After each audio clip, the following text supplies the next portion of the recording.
नमस्कार श्रोते हो, मी अर्चना रवींद्र शिर्के माऊली कथाकथनमध्ये तुमचं पुन्हा एकदा स्वागत करते. आपण ऐकत आहोत राधा. लेखक समर. राधा. अस्ताला जाणाऱ्या सूर्याने पाण्याला स्पर्श केला होता. जणू यमुनेच्या पलीकडे आपल्या सोनेरी अस्तित्वाचं अंतिम दर्शन करून सूर्य क्षितिजा पलीकडे डुंबत होता. मी नेहमीप्रमाणे ते दृश्य पाहताना विचारांमध्ये हरवले होते. समोर यमुनेचं पाणी दिवस किंवा रात्र न पाहता त्याच्या गतीने पुढे जात होतं.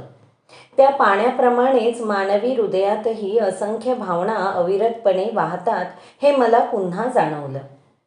अनेक शतकांपासून मी त्याच वृंदावनाच्या शांत नदीकिनारी विश्वाच्या अद्भुत रूपांकडे बघून अशीच अवाक होते. सतत वाहणाऱ्या या यमुनेप्रमाणे प्रेमालाही वेळ आणि स्थळाच्या सीमा नसतात. प्रेम ही एक शक्तीच आहे, जी बहुधा अस्तित्वाच्या मूलभूत स्वरूपाचं अंगच आहे. प्रेम हा असा धागा आहे जो आपल्या स्वत्वापासून तयार होतो आणि आपल्याला एका भव्य वैश्विक रचनेशी जोडतो. युगानुयुगांपासून समाजव्यवस्था आणि मानवी व्यवहार बदलत आले, पण प्रेमाचं हे महत्त्व आजही कायम आहे. ते शेवटपर्यंत राहील.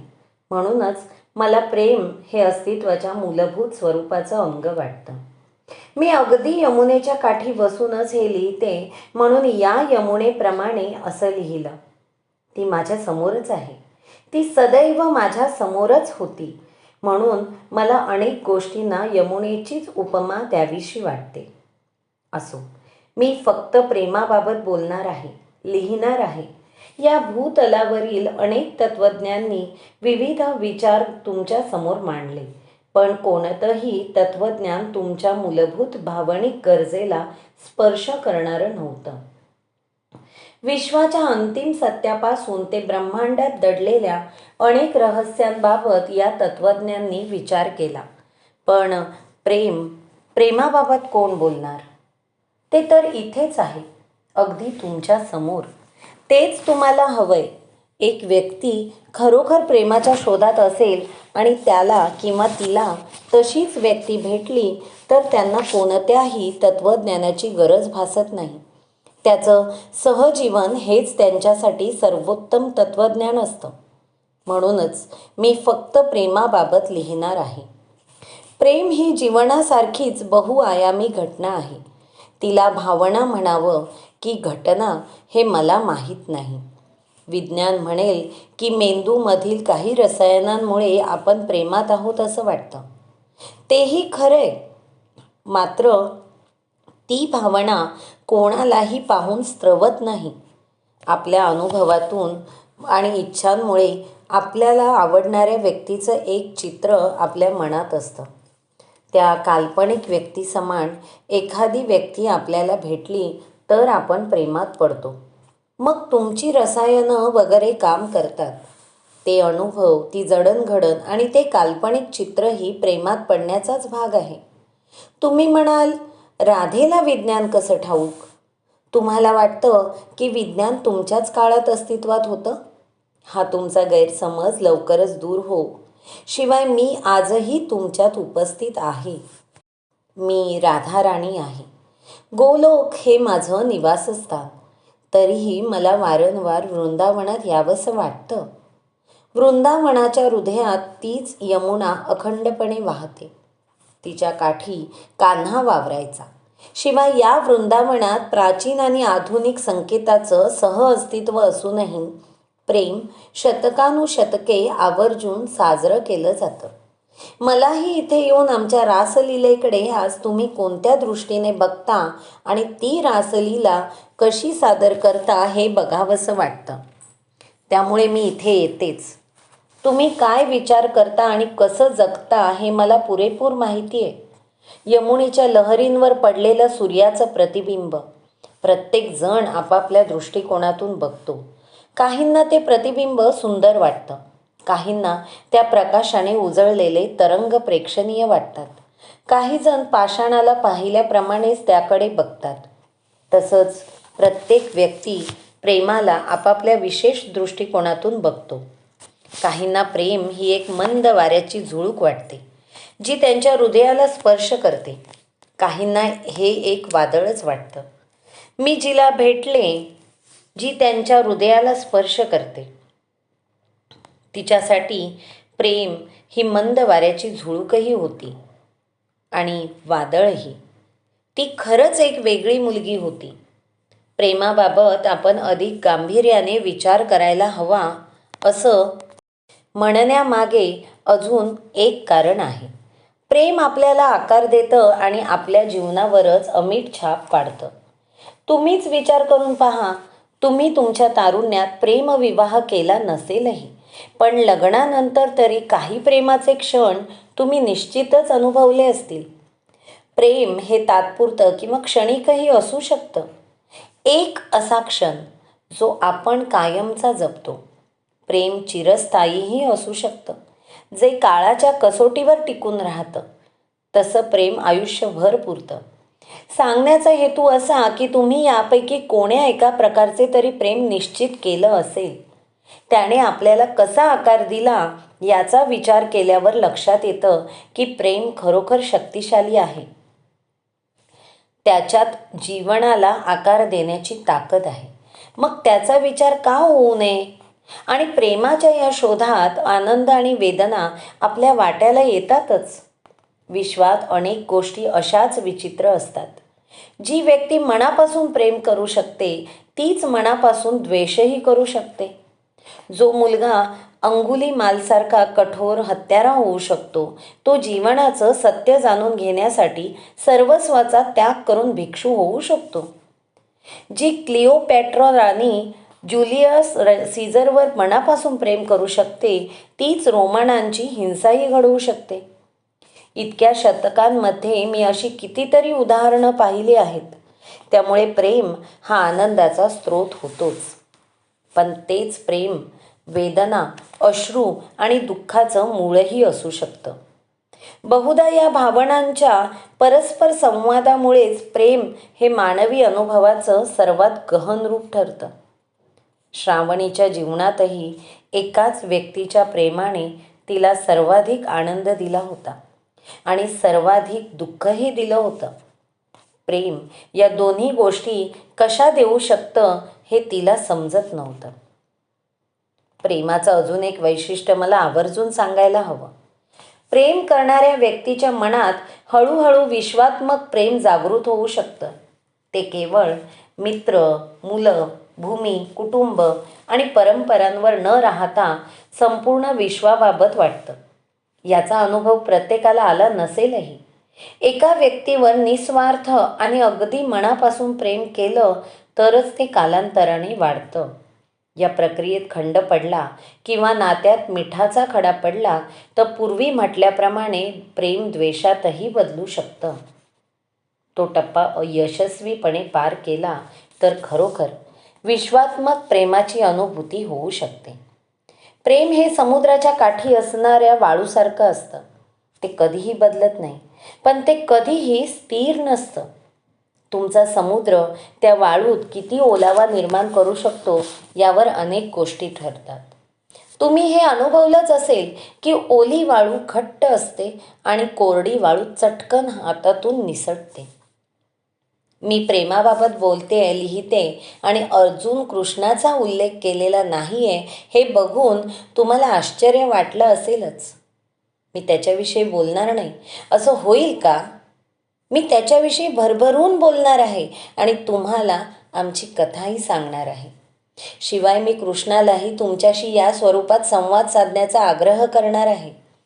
बघू तो ऐकतोय का? हे परिच्छेद तुम्ही इतर पुस्तकांसारखे वाचू नये असं मला वाटतं.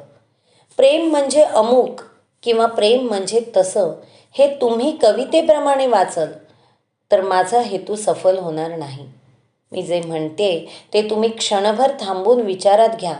मी उपमा देते, मात्र मला त्यातून बरंच काही सांगायचे.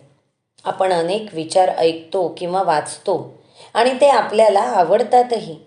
त्या विचारांमध्ये खरंच आपलं जीवन बदलण्याची क्षमता असते. पण आपण त्या विचारांना आत्मसात करत नाही. असं करू नका. ही माझी आणि श्रावणीची गोष्ट असली तरी ती गोष्ट सांगतानाही मला प्रेमाचं महत्त्वही सतत सांगायचंय. औपचारिकता म्हणून माझा परिचय सांगते. मी राधा, वृषभानू आणि कीर्तिदेवी यांची कन्या, कृष्णाची प्रेयसी हीच माझी खरी ओळख.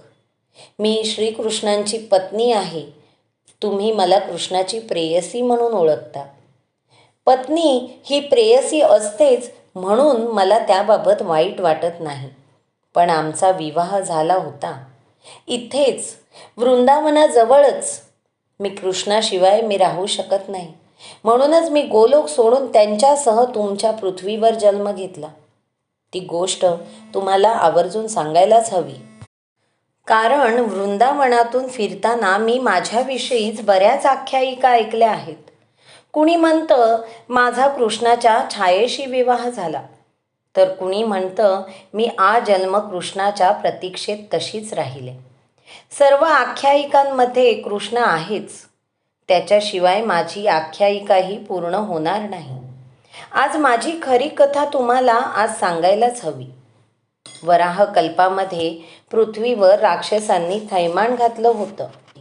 दुर्जनांचं प्राबल्य एवढं वाढलं होतं की पृथ्वीला जणू राक्षसांचा भार जाणवू लागला होता. व्यथित होऊन सर्व देव ब्रह्मदेवाकडे गेले. काही दानव देवांनाही छळत होते. ब्रह्मलोकात महान ऋषी, मुनी आणि सिद्धगण ब्रह्मदेवांच्या सेवेसाठी उपस्थित होतेच. त्यांनाही पृथ्वीवर काय सुरू आहे हे माहीत होतं. ब्रह्मदेव श्रीकृष्ण श्रीकृष्ण असा जप करत होते. देवतांनी त्यांना वंदन केलं.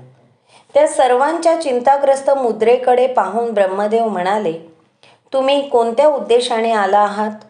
तुमची मनोव्यथा सांगा. मी निश्चित ते संकट दूर करेन. देवता म्हणाल्या, प्रभो, आम्ही शरण आलो आहोत. आमचं रक्षण करा. पृथ्वीवर राक्षसांनी थैमान घातलं आहे. राक्षस आम्हा सर्वांहून प्रबळ झाले आहेत. काही राक्षस नरभक्षकही आहेत. तुम्ही आमचं रक्षण करा. देवतांची व्यथा ऐकून ब्रह्मदेव म्हणाले, देवतांनो, तुम्ही हे भय त्यागून माझ्यासह महादेवांकडे या. ते पृथ्वीवरील राक्षसांचा भार कमी करतील.